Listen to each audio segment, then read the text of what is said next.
महाराज म्हणतात, माझं मन आता संतांच्या संगतीत चिंतनानं, भावभक्तीनं, प्रेमानं प्रशिक्षित झालं आणि माझं मन देवाच्या रूपाकडे लागलं, देवाच्या स्वरूपाकडे लागलं, देवाच्या पायाकडे लागलं. आणि देव नित्य, देव सुखरूप आहे, देव जगाचं कारण आहे, देव जगापेक्षा श्रेष्ठ आहे. आणि अशा श्रेष्ठ देवाकडे मन लागल्यामुळं आता माझं मन इतर विषयाकडे भटकत नाही. अभंगाचं पहिलं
आपलं मन अनेक विषयाकडे प्रवृत्त होतं, प्रयत्नात पडतं आणि परेशान होऊन कष्टी होत असताना त्याला शीन येत असतो. शीन आणि भागत असतं. भाग हा श्रम आहे. भाग येतो म्हणजे श्रम येतो. जसं येळभर काम केलं तर भागला, तो थकला. भाग शब्दाचा अर्थ थकवा. आणि शीन म्हणजे केलेलं व्यर्थ गेलं तर शीन येत असतो. ध्यानात घ्या, शीन आणि भाग हे शब्द आपल्याला नेहमीच वापरला असतं आपल्या यावरात. शीन कशाला येतो? समजा कापसाला पहिल्यापासून लागवडीपासून फवारण्या, खत, डवारण्या अनेक प्रकारचे केले आणि वेचणीच्या टायमाला 15 दिवस पाऊस पडला आणि समजा कापूस खाली मातीत गेला. तर आधी जे काम केलं तेव्हा भागला होता आणि आता घरातल्या घरात शीन आला त्याचा. आतापर्यंत केलेल्या कामाचा काय आला? म्हणजे केलेले ते व्यर्थ गेले. इथे वाया गेले, केल्यानं व्यर्थ जाणं तेव्हा शीन येत असतो आणि करताना भागत असतो. आऊत हाणताना भाग येतो का नाही, थकवा येतो का नाही म्हणून ठेपा का असतो आऊत हाणणाऱ्याला? भाग येतो म्हणून, थकवा येतो, श्रम होते म्हणून. म्हणजे करीत असताना जे कष्ट आहेत त्याला म्हणा भाग. आणि केल्यावर केलेल्या गोष्टी व्यर्थ जाणं याला म्हणावं शीन. आणि भागन शीन संसारात दोन्ही बी असे जुळे भाऊ येते, दोघं बी असते त्या का पाठीमागे. लेकराचं लहानपणापासून माईनं किंवा बापानं किती केलेलं असतंय आणि ती मोठं झाल्यावर खेट राहायला लागलं, करताना भागला आणि आता शीन आला त्याचा की केलेलं काय गेलं व्यर्थ गेलं. त्याला काय खाली खाऊ घातली, बदाम आणली होती, खोबरं खाऊ घातलं, दूध पाजलं, घरचं दूध नव्हतं तो उकडा वारवा लावला, काय केलं नाही, काळा खांद्यावर वागिलं, गुमूत केला, कपडे केले, त्याला काय काय केलं, रोज आंघोळ घातली, काय एक सांगायला. काढावर घेतलं, उन्हाताना शेतात नेलं, घरी आणलं, कुठून बस स्टँड पासून घरी आणलं, किती किती किती केलं लहानपणापासून आई वडिलांनी. करताना थकवा नाही आला का, आणि खेटर हाणल्यावर काय आला, थकवा आला का, शीन आला. आता केलेल्या व्यर्थ गेले शीन आला, हे दृष्टांत त्याला मी. तसा संसारात सर्व शीन आहे आणि सर्व भाग. करताना भाग थकवाय आणि नंतर शीन. हे पहा, तरुणपणा थकवा येत असतो करता करता, आणि म्हातारपणी केलेल्या गोष्टीचा शीन येत असतो की काही नाही खरं झालं माझं केलं, इतकं केलं पण काही कमी नाही. बाजावर बसल्यावर म्हाताऱ्याला थकवा नसतो, शीन असतो शीन. केलेल्या गोष्टीचा पश्चाताप येतो की मी इतकं केलं पण काही कामी नाही आलं माझ्या, आणि खरंच काही कामी येत नाही बरं का, खरंच. आणि हे शेवटी कळतं, हेच अवघडे पा कवा बी ईश्वर शेवटी धडा देत असतो. धडा शिकतो पण केव्हा, शेवटी कळू येईल अंत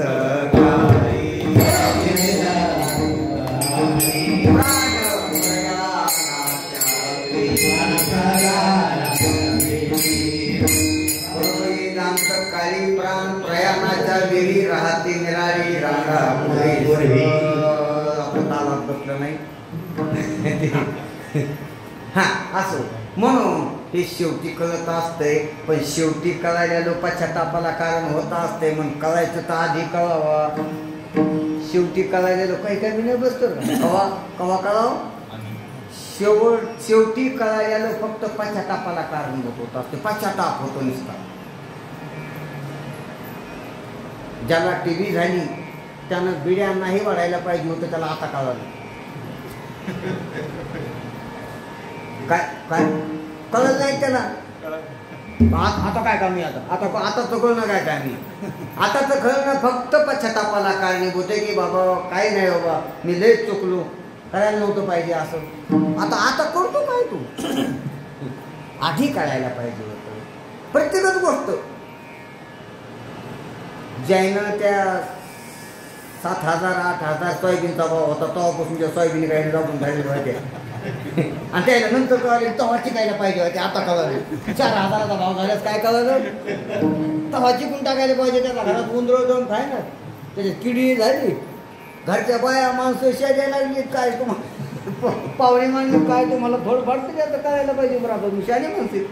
म्हणजे ती पैसे गेली, उंदरं खाली, किडी खाली, पण पाहुणे घरची बोलायला लागली, आणि त्याला बी पश्चाताप व्हायला लागली. तेव्हा चिकून मोका झाला होतो. आता ह्या खाण्याला काय करतो, शेंड्यावरलं शहाणपण पश्चातापाला कारणीभूत होत असतो. म्हणून योग्य वेळात कळावं.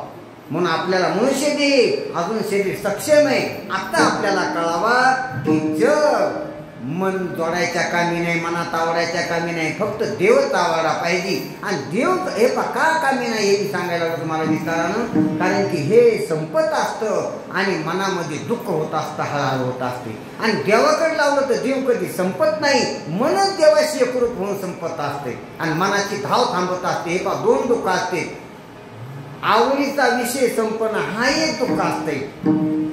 आवडीचा विषय संपला की मनात दुःख उत्पन्न होत असते, आणि संसारात तेच आहे, जे आवडतं ते संपत असते.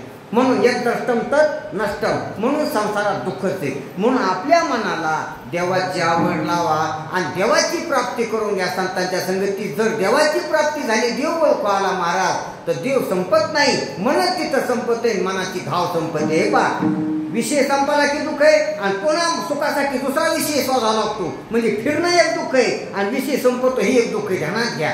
म्हणून महाराज म्हणते देव जर मिळाला आणि देव जर कळाला तर देव संपत नाही, म्हणजे देवामुळे दुःख होत नाही. आणि देव संपतच नाही म्हणून देव सोडून पुन्हा दुसऱ्या विषयाकडे जायची गरज नाही. म्हणजे फिरण्याचं दुःख भवसागर संपतो आणि नष्ट होण्याचं एक दुःख संपते. म्हणून आता कुठे धावे मन तुमचे चरण देखल्या. देवाचे चरणाची जर ओळख झाली तर देव संपत नाही आणि देव सोडून दुसऱ्या विषयाकडे जायची पाळी येत नाही. म्हणून भाग गेला शिन गेला अवघा झाला आनंद. त्या संसारामध्ये त्या परमार्थामध्ये शिन आणि भाग होत नाही, उलट सर्व आनंदच होत असतो.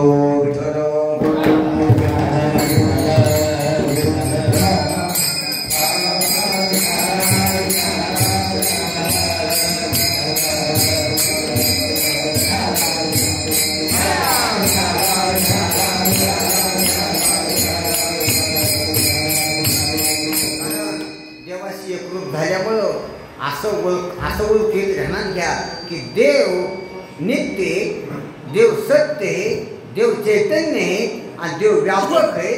देव सर्व ठिकाणी, देव माझ्यात बी आणि मी चैतन्य असल्यामुळं मी सर्वत्र आहे आणि मी देव वेगळे नाही अशी ओळख होत असते. मी सच्चिदानंद स्वरूप आहे आणि देव बी सच्चिदानंद स्वरूप आहे आणि देव आणि मी दोन नाहीत असं वेदाचे महावाक्य सांगते. देव माझा मी देवाचा, देव माझा मी देवाचा.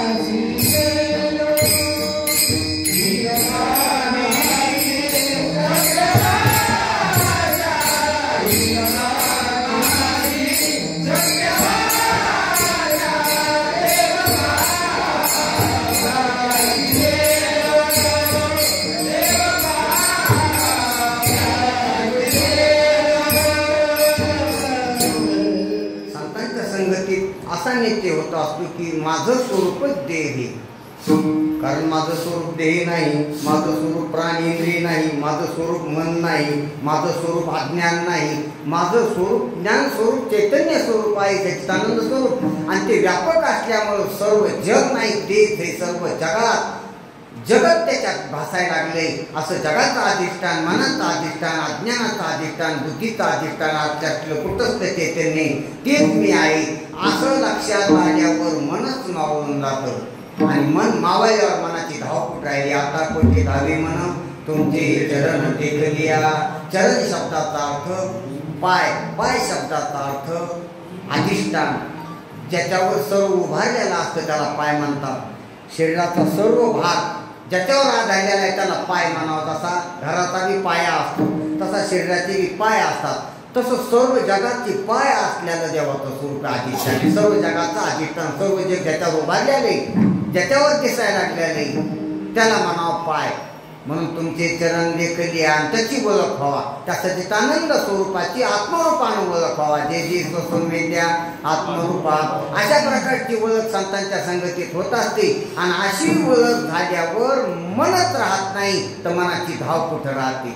म्हणून आता कुठे धावी मन तुमचे चरण देखली आणि मग मनाची धावच संपल्यावर भागायचं काम नाही, शिनायचं काम नाही. त्या मनात आनंदच आनंद आहे. काय झाल्यावर, काही नाही झाल्यावर आनंद. असं जर कळलं ना आपल्याला, ह्याला गोष्टी कळत नसतात म्हणून आपल्याला आनंद पार काय नाही तर काही हो दे आनंद आहे. विठ्ठल सुखा विठ्ठल दुःख्या सुख्या मुखा विठ्ठल. आनंदच आनंद. आनंदाचे डोही, आनंद तरंग, आनंदाचे अंग, आनंदाचे आनंदच आनंद. तुका म्हणे खातो आनंदाचे दारू, नका तर पडू घ्या रे तुम्ही आनंदच आनंद. काय सांगा विठोबाचे राज्यामा नित्य दिवाळी. विष्णुदास नामा जिवे भावे ओवाळी आनंद रे विठोबा झाला माझे मनी देखील लोचिनी विटे सहित पावली आनंद काय काय झालं अरे काही हो दे आनंद काही नाही झालं तरी आनंद अरे आनंद माझं स्वरूप हे पहा असा परमार्थाचा भाग किंवा अशी परमार्थाची युक्ती ज्याला कळली ना घरात बसला तरी आनंद कोणी नाही बोललं तरी आनंद भांडणाचा योग आला तरी आनंद रोग आला तरी आनंद आरोग्य असलं तरी आनंद देह सुटायला लागला तरी आनंद म्हातारपण आलं तरी आणि अपमान झाला तरी याचा आनंदच कमी होत नाही काय कमी होत नाही आनंदच कमी होत नाही अंगी प्रेमाची भरती न घेत उतार चढते नेहमी चढते चढतच आहे दिन दिन बढ़त सवायो पायो जी मैंने राम रतन धन पायो करचे ना कोई चोरली जावे दिन दिन बढ़त सवायो पायो जी मैंने राम रतन धन पायो ह्यो आनंद कशानच कमी होत नाही पहा ना तो को बरायचं जीवाला निघलं तर आनंद कमी नाही झाला बरं का कमी नाही झाला आणि शिवाजी राजांना जर नाम द्याल तो आला का नाही उताना वाढला नाही आनंदाला भरतीच वळती नसती ह्या हे संसाराच्या सुखाला भरती वळती असती संसारातलं सुख काही अनुकूल झालं तर वाढत आहे आणि प्रतिकूल झालं तर कमी होते ध्यानातले जरा ऐकाच महाराजी आणि हा जो परमार्थातला आपल्या स्वरूपाचा साक्षात्कार झाल्यावरला जो आनंद असतो आनंद रूप असते ते कशानंच कमी होत नाही कशानंच वाढत नाही म्हणून काही वरी आकाश कोसळूप आहे ब्रह्मगोल भंगा जाई तरी मी तुझीच वाट पाहे का विठोबा न घे आणि काचा पांगेला कोणाचा मिंदा नाही राहत कारण आनंदच आनंद आणि कोणामुळे आनंद नाही स्वरूप आनंद स्वरूप सहज आनंद आत्मानंद ब्रह्मानंद कशामुळे आनंद नाही कोणाला आनंद नाही मलाच आनंद माझ्यानंच आनंद असा आनंद म्हणून महाराज म्हणते तर की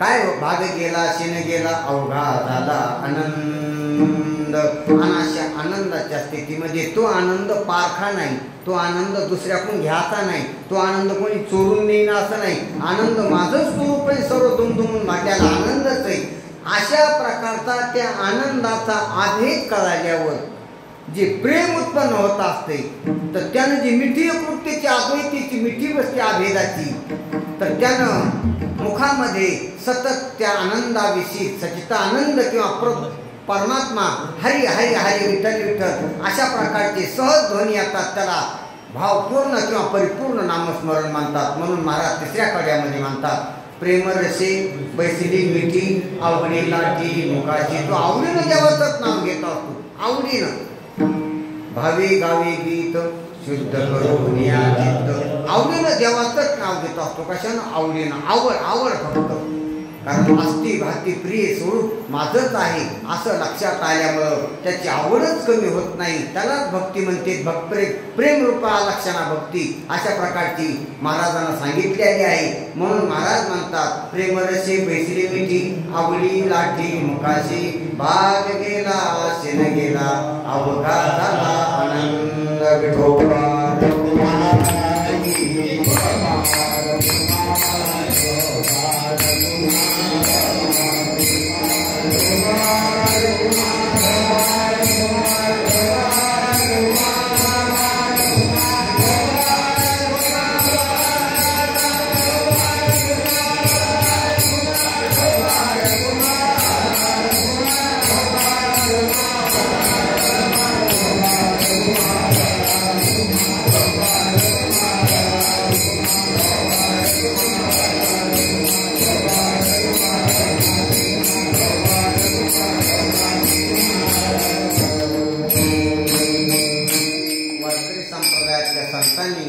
आपल्याला असं भजन करून आणि संतांच्या ग्रंथानं नजर आणून द्याचा परमार्थ शिकविलेला आहे नजरेचा परमार्थ शिकविलेला आहे म्हणून आपल्याला नजर यावा महाराज नजरेनं देव ओळखाव विचाराच्या नजरेनं काय ओळखाव? देव ओळखाव. आणि देव ओळखल्यावर आनंदाशिवाय काहीच होत नसते, आनंदच होत असतो. आणि आनंद ज्याला असा झालाय तो भक्तीशिवाय दुसरं काहीच करीत नसतो, नामाशिवाय दुसरं काहीच करीत नसतो. म्हणून साधू संतांना आपल्याला नाम, भक्ती आणि बलक ज्ञान या तीनच गोष्टी शिकल्या. पहा हरिपाठ, पहा नाथ भागवत, पहा ज्ञानेश्वरी, पहा अमृतांबू, पहा चांगली पाचष्टी, पहा योग वासिष्ठ, पहा पंचदशी, पहा काकडा, पहा गाथा, कोणतेही ग्रंथ पहा. समजा सर्व प्रकारच्या वारकरी संप्रदायातले किंवा संस्कृतचे पूर्वीचे ग्रंथ, सर्व जे ग्रंथ आहेत आपल्या धर्मातले तत्वज्ञान शिकणारे, वेद उपनिषद तत्वज्ञानातली, तर या सर्वाचा सारार्थ एकच आहे की काय करावं? देव ओळखावा, देवाची भावना करावी, देवाचं नामस्मरण करावं. कशासाठी नामस्मरण? तदाकारवरती राहण्यासाठी. आधी नामस्मरण दोनदा करायचं आपल्याला. आधी पापातून निवृत्त व्हासाठी, मल निवृत्तीसाठी नामस्मरण. नंतर नाम महावाक्य बनून नामाचा अर्थ कळण्यासाठी नामस्मरण. आणि नामाचा अर्थ कळल्यावर तदाकारवरती राहून ब्रह्मानंदाचा भोगवण्यासाठी नामस्मरण. म्हणून नेहमी नामस्मरण करायचे. अखंड चिंतन विठोबाचे नेहमी.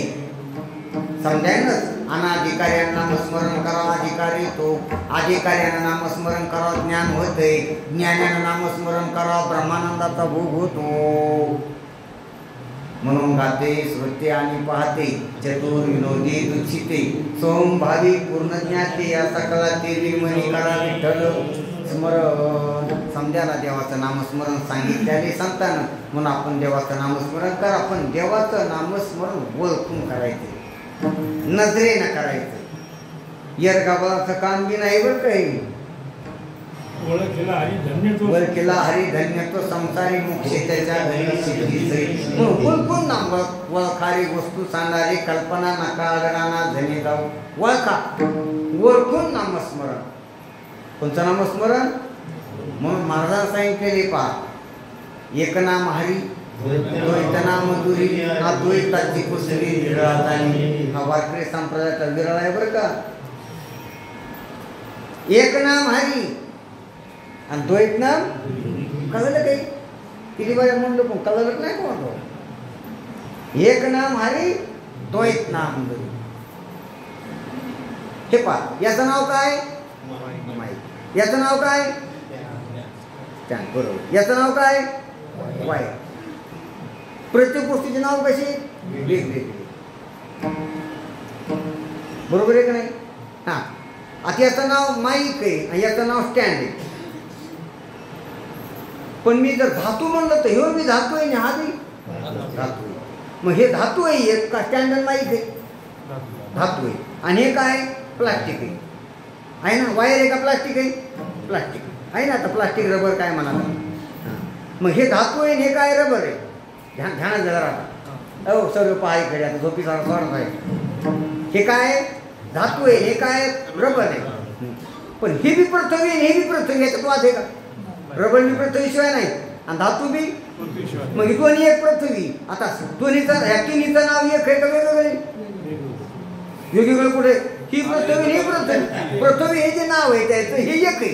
हा, आता हे माईक आहे, हे स्टँड आहे, हे वायर आहे, हे अनेक नाव आहे, हे द्वैत नाव आहे. आणि तीच एक नाव आहे पृथ्वी. पार्थिव दृष्टीने तिने एक आहे का? तीन आहे. पार्थिव दृष्टीने पृथ्वी ह्या दृष्टीनं तिन्ही तीन नाही, ती एक आहे. आणि द्वैत दृष्टीनं अद्वैत दृष्टीने एक आहेत. आणि द्वैत दृष्टीने हे वायर आहे, हे स्टँड नळी आहे, हे माईक आहे, ही जाळी आहे, याच्यात चुंबक आहे. किती सांगायचे? द्वैत लईच आहे. आणि अद्वैत बी कळालं पाहिजे, द्वैत बी ओळखू आलं पाहिजे. ह्या द्वैतात अद्वैत आहे. काय? द्वैतात अद्वैत आहे आणि अद्वैतात द्वैत नाही, असा अन्वय व्यतिरिक्त करायला पाहिजे. ध्यानात घ्या, हे सर्वाला कळणार नाही, पण हे कळल्याशिवाय गत्यांतर नाही.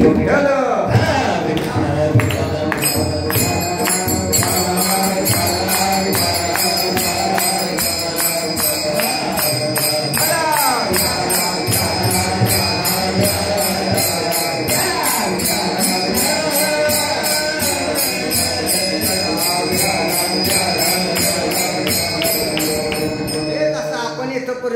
त्याला 3 नाव आहेत पण तिन्ही एकच आहे. पृथ्वी म्हणलं की आतली गोष्ट.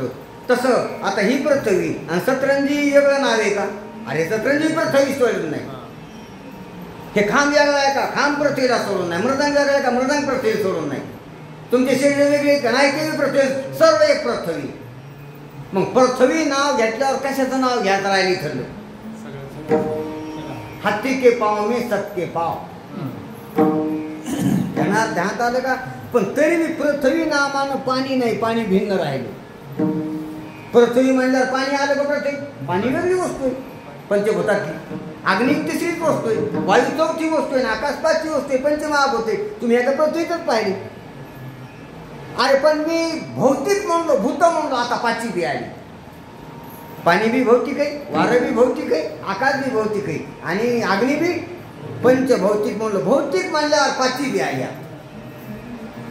अरे पाचवी हे आले, ध्यानात घ्या, हे पाचवी आले, पण या पाचवीचं कारण आहे ते अविद्या अज्ञान दिलेलंच राहील.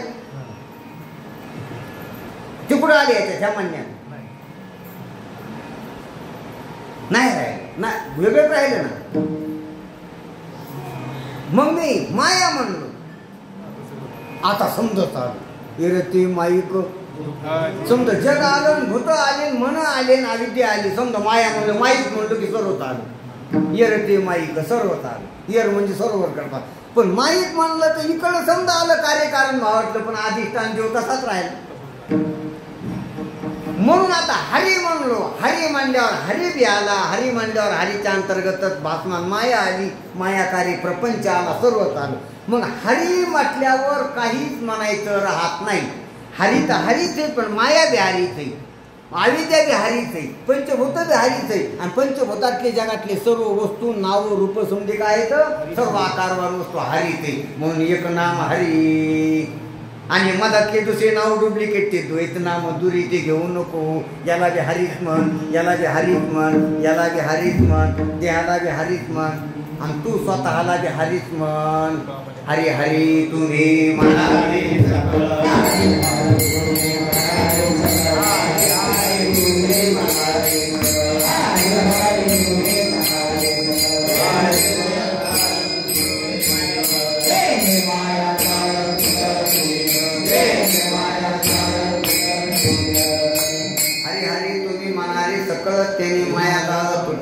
मायेचं जाळ आहे बरं काही. हे माईक म्हणणं, हे स्टँड म्हणणं, हे रबर म्हणणं, हाते हे म्हणणं, हे जग म्हणणं, हा सर्व माया जाळ आहे. माया जाळ नाशी या नामे करुणी प्रीती चक्रपाणी असू द्यावी. असू द्यावी प्रीती साधूच्या पायाशी कदा कीर्तनाशी. सोडू नये पुराण श्रवण कीर्तन मनन निर्ध्यासन साक्षात्कार. साक्षात्कार झाल्या सहज समाधी तुका म्हणे उपाधी गेली त्याची. म्हणून अशा प्रकारचं आपण नामस्मरण करावं देवाला ओळखून. आणि देवाला ओळखून नामस्मरण केल्यावर मनच राहत नाही. बायबाप होई मन आपल्याला अनंत जन्मापासून त्याला करायला लागले. आणि मन जग सत्य समजल्यामुळे टिकायले आणि जग सत्य मनामुळेच वाटायला लागले. म्हणून मनाला देवाचा छंद लाग, मनाला देव आवडावा, मनाचा देव विषय व्हावा. आणि मनाचा देव विषय व्हासाठी भजन आहे बरं का. आपण जे भजन करतो त्या एकादशीला चातुर्मासात मनाचा विषय बनावतो. आपण जे ध्यान करतो, पूजा करतो, तीर्थ करतो, आपल्या मनाचा विषय बनावतो. महाराज सर्व ज्या साधना आहेत सर्व शास्त्रातल्या ते मनाला देव विषय होण्यासाठीच आहे. वेगवेगळ्या बहिरंग साधना, अंतरंग साधना, योगिक साधना, अनेक शास्त्राच्या, अनेक संप्रदायाच्या, अनेक पंथाच्या, धर्माच्या, संस्कृतीच्या साधना आहेत मनाशी देवाचा संबंध येण्यासाठीच. म्हणून मला वाटतं गाथ्यामध्ये पहिलाच अभंग मनाच्या संबंधित ते मनाला देवाची काय ते पहिला अभंग. समचरण दृष्टी विटेवरी साजेरी तेथे माझी हरी वृत्ती राहू अनेक न लगे माईक पदार्थ. तेच सांगितलं त्याच्यात. मग आपला वृत्तीचा विषय देव व्हावा.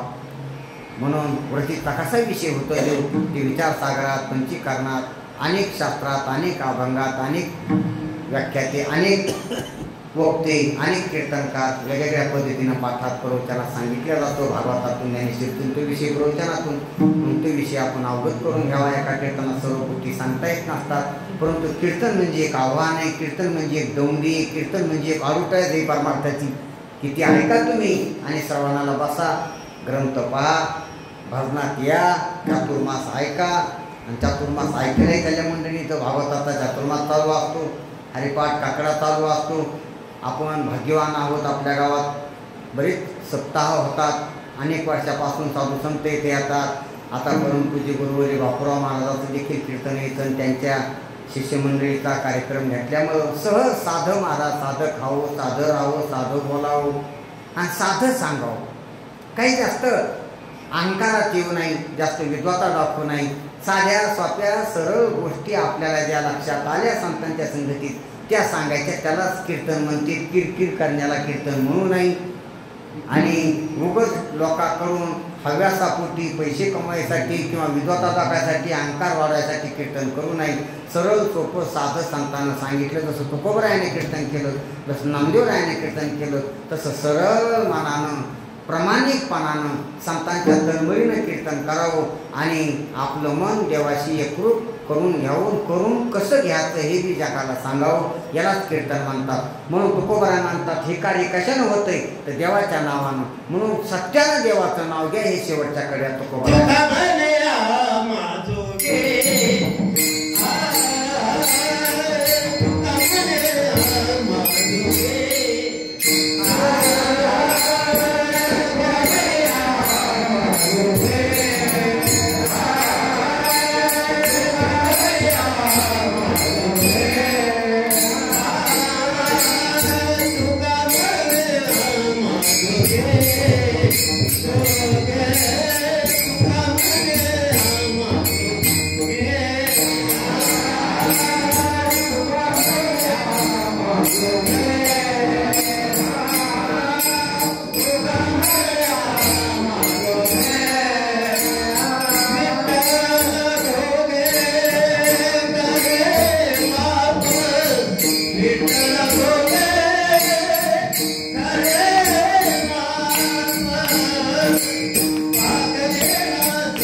तुकोबरायांना आपल्याला देवाची भक्ती करायचं, देवाचं नामस्मरण करायचं, देवाला ओळखायचं शिकलेलं आहे या अभंगातून.